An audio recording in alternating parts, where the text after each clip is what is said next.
Asthma, the one condition where breathing gets dramatic and your examiners get even more wheezy with MCQs. But don't panic. I've got the puff you need to blow away those questions. Let's beep, chest, and aim smart our way to exam domination. We will look for easy to remember main points. I will show you tables, which you can easily screenshot if you like. Let's go. Start with symptoms, which may suggest asthma. We can remember with the mnemonic watch me. We can then remember the serious flags for asthmatics with the word sword. We move on with diagnosis. Just remember beep.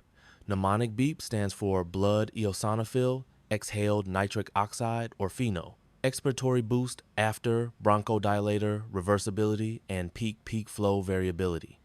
Remember FeNO over 50 for adults and over 35 for children.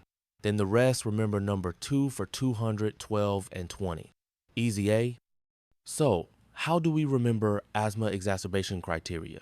Well, focus on life-threatening and moderate symptoms first. For life-threatening asthma, we remember with this phrase 33 and 92 chest.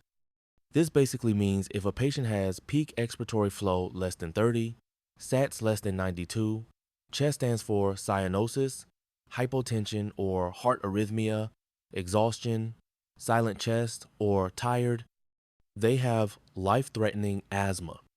For moderate asthma exacerbation, the only abnormality is peak expiratory flow 33-50%.